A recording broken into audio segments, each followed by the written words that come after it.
متن میں کہا بل البعض من کل منہما بدیہی والبعض الاخر نظری. اعتراض یہ ہے کہ ما قبل میں دو قسموں کو باطل کیا. ما قبل میں دو قسموں کو باطل کیا. سارے کے سارے تصورات اور تصدیقات بدیہی ہوں باطل کیے. سارے کے سارے تصورات تصدیقات نظری ہوں باطل کیے. تو سارے تصورات تصدیقات بدیہی نہ ہوں، سارے تصورات تصدیقات نظری نہ ہوں، تو اس سے یہ لازم کیسے آتا ہے کہ بعض بدیہی، بعض تصورات بدیہی، بعض تصورات نظری، بعض تصدیقات بدیہی، بعض تصدیقات نظری. اعتراض سمجھے نہیں؟ یہ اعتراض ہے. تو شارح اس کا جواب دے رہا ہے. اصل جواب یہ کہ یہاں قسمیں ہیں تین. جب تین قسمیں ہیں، دو باطل تو تیسری ثابت. اور کوئی بات نہیں جو بات ٹھیک ہے. اعتراض یہ ہے کہ ما قبل میں دو قسمیں آپ نے باطل کی. جب دو قسمیں باطل کی میں سارے تصورات اور تصدیقات بدیہی نہیں، سارے تصورات تصدیقات نظری نہیں، یہ آپ نے بات کر دی. اس سے یہ کیسے لازم کہ بعض تصورات بدیہی، بعض نظری، بعض تصدیقات بدیہی، بعض نظری، یہ کیسے لازم؟ جی تو شارح اس کا جواب دے رہے ہیں. حاصل جواب یہ ہے کہ کل قسمیں ہیں تین. جب دو باطل تو تیسری متحقق. اتنی بات آپ سمجھے؟ ٹھیک ہو گیا. غور کریں، اصل میں پہلے بھی آپ کو یہ بات بتائی تھی کہ گفتگو یوں ہے، سارے تصورات بدیہی نہیں، وَإِلَّا لَمَا جَهِلْنَا شَيْئًا، وہ جو بات تھی. سارے تصورات نظری نہیں، وَإِلَّا لَدَارَ وَتَسَلْسَلَ. یہ الگ الگ دعوے ہیں. تصورات کی بات الگ ہے. ٹھیک ہے. اب آپ غور کریں، سارے تصورات بدیہی نہیں، ورنہ ہمیں کسی تصور کو حاصل کرنے کے لیے نظر و فکر کی حاجت نہ ہوتی. سارے تصورات نظری نہیں، ورنہ دور تسلسل لازم آتا. تو کیا ثابت ہوا؟ پھر بعض تصورات بدیہی، بعض نظری. ٹھیک ہے نا؟ تو وہ یہ بات ثابت ہو. یہ ملا کر جو بیان کر رہے ہیں، پہلے بھی بتایا تھا کہ ازرائے اختصار اور بسبب اشتراک فی الدلیل، ورنہ یہ الگ الگ دعوے ہیں. تصورات کا دعویٰ الگ ہے، تصدیقات کا دعویٰ الگ ہے. تو دوسرا کیا ہے؟ ساری تصدیقات بدیہی نہیں، ورنہ کوئی تصدیق میں کسی تصدیق کو حاصل کرنے کے لیے نظر و فکر کی حاجت نہ ہوتی. کوئی ساری تصدیقات نظری نہیں، ورنہ دوری تسلسل تو لازم آیا بعض بدیہی، بعض نظری. بات سمجھیں؟ تو یہ الگ الگ کلام ہے. جب تصورات کو الگ رکھ کے بات کریں تو یہ نتیجہ نکلے گا، تصدیقات کو الگ رکھ کے بات کریں تو یہ نتیجہ نکلے گا. اتنی بات سمجھیں؟ اگر ایسے آپ نہیں کرتے تو پھر یہ تین شکیں نہیں بنتی، زیادہ بن جاتی ہیں. پہلے بھی آپ کو بتایا، ابھی میں دہرا دیتا ہوں. تصورات تصدیقات سارے کے سارے بدیہی، تصورات تصدیقات سارے کے سارے نظری، تصورات سارے بدیہی، تصدیقات سارے نظری، تصدیقات سارے بدیہی، تصورات سارے نظری. تصور سارے بدیہی، تصدیق بعض بدیہی، بعض نظری. تصور سارے نظری، تصدیق بعض بدیہی، بعض نظری. تصدیق تمام ساری کی ساری بدیہی، تصور بعض بدیہی، بعض نظری. تصدیق ساری کی ساری نظری، تصور بعض بدیہی، بعض نظری. بعض تصورات بدیہی، بعض نظری، بعض تصدیقات بدیہی، بعض نظری. 9 قسمیں، 9 احتمال. 2 کے باطل ہونے سے 7 ابھی باقی ہیں. جب 7 باقی ہیں تو ایک کیسے لازم آئے گا؟ بات سمجھے نہیں؟ اگر گفتگو یوں کی جائے، ملا کر کی جائے، تو پھر یہ نتیجہ نکلتا ہی نہیں ہے. اس لیے آپ کو بتایا تھا کہ ذرا اختصار ملا کر دی ہے، ورنہ یہ مستقل الگ الگ باتیں ہیں. سارے تصورات بدیہی نہیں، سارے تصورات نظری نہیں، تو لازم ہے بعض بدیہی، بعض نظری. یہ بات الگ سے ہو گئی ہے. ساری تصدیقات بدیہی نہیں، ساری تصدیقات نظری نہیں، تو لازم ہے بعض بدیہی، بعض نظری. یہ نتیجہ نکلنا. اتنی بات سمجھے نہیں؟ ٹھیک ہو گیا. تو ایک اور چیز ذہن میں رکھیں، وہ متن میں میں تقریر کر چکا. ایک احتمال یہ بھی ہے کہ نہ بدیہی نہ لا بدیہی. یہ احتمال اس لیے نہیں ہے کہ یہ وجودی چیزیں ہیں. بات سمجھے؟ نہیں خالی اس سے وہ سارے تصورات اور تفصیلات یہ الگ الگ دعوے ہیں، اختصار کے لیے جوڑ کے بات کر رہے ہیں، یا سارے کے سارے تصورات تفصیلات نظری، یا بعض تصورات اور تفصیلات نظری اور بعض دوسرے ان میں سے نظری، تو قسمیں منحصر ہیں انہی میں۔ جب تنہا بات کریں گے تو تین قسمیں بنیں گی، جب جوڑ کے بات کریں گے تین وہ تین یہ تین ضرب تین 9، پھر 9 بنتی ہے، بات سمجھیں؟ الگ الگ بولیں گے تو 3، 2 کو بات تو تیسری لازم، ٹھیک ہے؟ ملا کر بات کریں گے تو 9، 2 کو بات تو 7 باقی ہے، تیسری کیسے لازم آئے گی؟ اس لیے یہ الگ الگ گفتگو ہے۔ پچھلا جو قول ہے وہاں سے اس بات کی تاکید کرتا آ رہا ہوں، ٹھیک ہے؟ تو اقسام منحصر ہیں 3 میں، تو جب باطل ہو گئی پہلی 2 قسمیں متعین ہے، تیسری قسم کے اور وہ یہ ہے کہ وہ بعض دونوں میں سے ہر ایک میں سے بدیہی اور بعض دوسرے نظری، بات سمجھے؟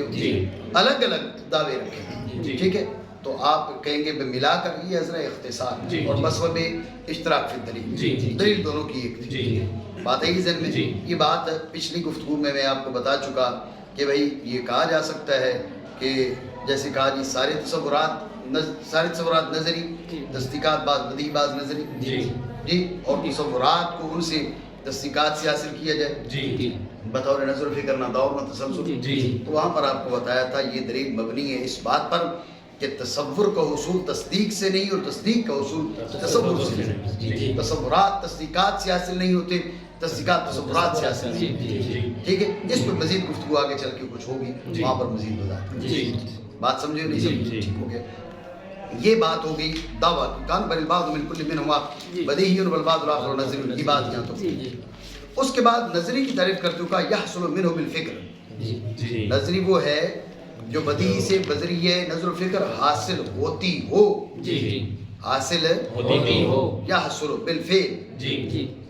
اعتراض یہ ہے کہ یہ تعریف جامع نہیں ہے، کیونکہ نظری کے لیے یہ ضروری نہیں ہے کہ بالفعل حاصل ہو، نظری کے لیے یہ ضروری نہیں کہ بالفعل حاصل ہو، بہت سی ایسی نظری ہیں جو بالفعل جو باوجود کوشش کے بندہ ان تک رسائی حاصل نہیں کر سکتا، تعریف جامع نہیں ہے۔ یہ اعتراض تو اس کا جواب دیتے ہوئے شاعر نے کہا کیا کہ والنظری یمکن تحصیلہ بطریق الفکر من البدیہی، بات یہ کہ یہاں پر یحصل سے بالفعل حصول مراد نہیں ہے، امکان تحصیل مراد، سمجھے نہیں؟ دوبارہ سمجھے توجہ سے، ماتن نے کیا کہا؟ نظری کی تعریف کرتے ہوئے کہا یحصل منہ بالفکر، اعتراض یہ ہے کہ آپ نے کہا نظری وہ ہے جو بالفعل فکر کے ذریعے بدیہی سے فکر کے ذریعے حاصل ہو، بالفعل حاصل ہو، تعریف نظری کی جامع جمیل افراد نہیں ہے، کیوں؟ اس لیے کہ بہت سے ایسے نظری ہیں، بہت سے ایسے نظری باوجود کوشش کے حاصل نہیں ہوتے، اور بہت سے ایسے نظری ہیں جن کے بارے میں کسی نے غور و فکر کی ہی نہیں ہے، وہ نظری نہیں ہے، کیا وہ بھی نظری ہے؟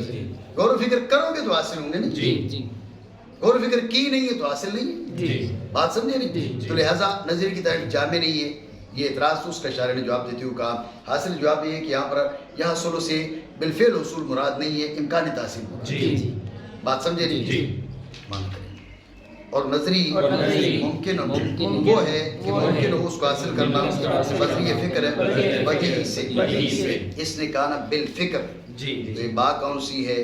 شاعر نے طے کر دیا، نشاندہی کر دی کہ با سببیت کی، جو کہا نا بطریق الفقر، یہ اشارہ کر دیا با سببیت کی، من ہو یحصل من ہو، وہ ضمیر کا مرجع کیا ہے؟ کا من البدیہی، بات سمجھے نہیں؟ مانا کریں اور نظری یعنی ایک جملے میں کئی افادات ہیں، نظری ممکن ہو اس کی تحصیل ہے، وہاں پر بھی کہا تھا نا یحصل ہو، تو از خود حاصل نہیں ہوگا، از خود حاصل ہو تو پھر وہ نظری نہیں ہے، نہیں از خود حاصل ہو تو نظری نہیں ہے، حاصل کرنا پڑے گا، اس نے کہا بھائی یہاں پر حصول سے بھی تحصیل مراد ہے، ٹھیک ہے نا؟ یہی بات آپ کو بتا رہا ہوں کہ ایک جملے کے ذریعے انہوں نے کئی فوائد کی طرف اشارہ کر دیا، حصول سے تحصیل مراد ہے، فعلیت سے امکان مراد ہے، منہ میں ضمیر کا مرجع کیا ہے؟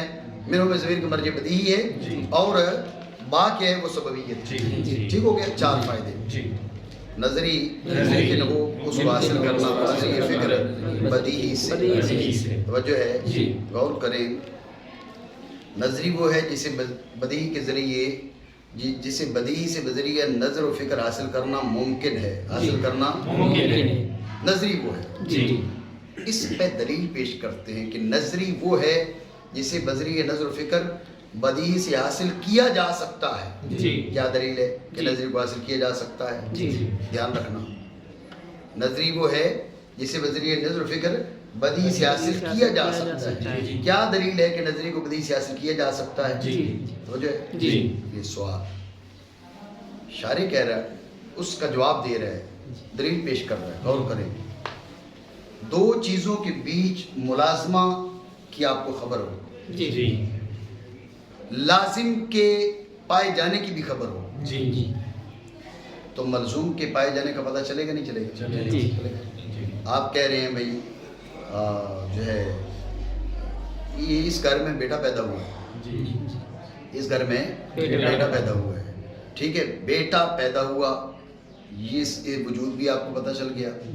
بیٹا باپ سے ہوتا ہے، ٹھیک ہے نا، بغیر باپ کے نہیں ہوگا، ٹھیک ہے. تو لازمی طور پہ اس گھر کے اندر کوئی شادی شدہ فرد موجود ہے، کوئی اس کا باپ موجود ہے. بات سمجھے نہیں؟ تو اس کا کو جو لازم ہے شادی اور دیگر جو معاملات ہیں، اس کی ماں کا ہونا وغیرہ، یہ ساری کی ساری باتیں خود معلوم ہو گئی. تو اب غور کریں، آپ کو تو دو چیزوں کا پتہ تھا، ملازمہ کا، وجود لازم کا، ٹھیک ہے، ملازمہ کا، وجود ملزوم کا، ان دو کا علم تھا.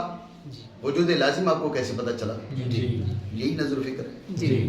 تو یہ بذریعہ نظر و فکر بدیہی سے حاصل ہوا. ہمارا دعویٰ ثابت ہے کہ نظری کو بذریعہ نظر و فکر بدیہی سے حاصل کیا جا سکتا ہے.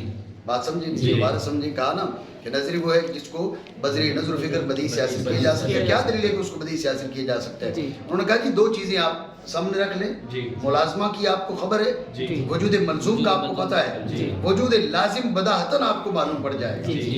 وجود لازم آپ کو یہ معلوم پڑا تو اب بات یہ ہے کہ یہ بتائیے وجود لازم کہاں سے آیا؟ وجود لازم کہاں سے آیا؟ وجود لازم تو بذریعہ نظر فکر حاصل ہونا تھا، وہ حاصل ہو گیا. اب اگر اس کی تاثیر بذریعہ نظر فکر نہیں ہے تو اس کا طریقہ آپ بتا دیں. سو ماننا پڑے گا کہ نظری کو بذریعہ نظر فکر بدیہی سے حاصل کیا جا سکتا ہے. مانا کرو، کیونکہ جو شخص جانے ایک امر کا دوسرے کے لیے لزوم، پھر جانے ملزوم کا وجود، ملزوم کے وجود کو، یہ دو باتیں اس کو معلوم ہو جائیں، حاصل ہو جائے گا. پہلے دو علموں سے، پہلے دو علم کون سے؟ اور وہ ہے ملازمہ کا علم اور ملزوم کے وجود کا علم. اس سے کیا حاصل ہو جائے گا؟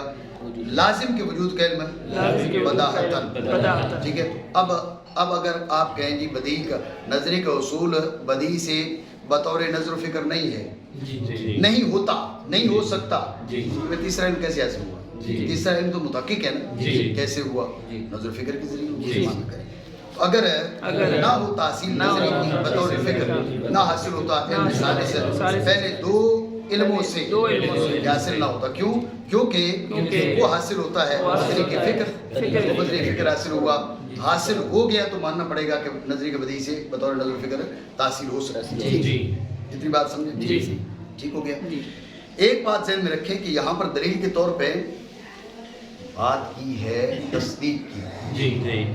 ملزوم کا علم، ملازمہ کا علم، ملزوم کا علم، تو اس سے لازم یہ تصدیق ہے، یہ تصور نہیں ہے. تو دلیل میں تصدیق کا ذکر کیا، تصور کا ذکر نہیں کیا. مثالیں دونوں کے دیے، آگے چلیں. مثالیں دونوں کے دیے لیکن دلیل میں فقط تصدیق کا، دلیل میں تصدیق کا، فقط تصدیق کا ذکر اس لیے کیا. بات پہ دھیان دینا. بات یہ کہ دلیل جو ہے نا وہ مدعا کو ثابت کرنے کے لیے، دلیل مدعا کو ثابت کرنے کے لیے. جب مدعا کو ثابت کرنے کے لیے تو مدعا کی نسبت وہ تمہاری نظر میں اجلا ہونی چاہیے دلیل. اب تصورات کا نظری ہونا خود مسئلہ مختلف فیہا ہے، حیز خفا میں ہے. جب حیز خفا میں ہے تو ذہن میں رکھے اس کو دلیل میں پیش کرتے وہ خود مسئلہ وہ حیز خفا میں ہے، ایک نیا جھنجھٹ بن جاتا. برخلاف کس کے تصدیقات میں سے بعض کا نظری ہونا یہ حیز خفا میں نہیں ہے، یہ سب کو تسلیم ہے، سب کو تسلیم ہے.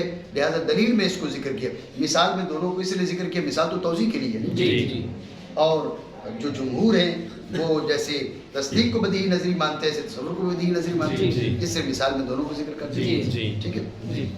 اب فکر کی بیچ میں تعریف کر دی، اس کی مزید جو تفصیل ہے آگے چل کے بیان کر رہے ہیں وہیں ہم بیان کریں گے.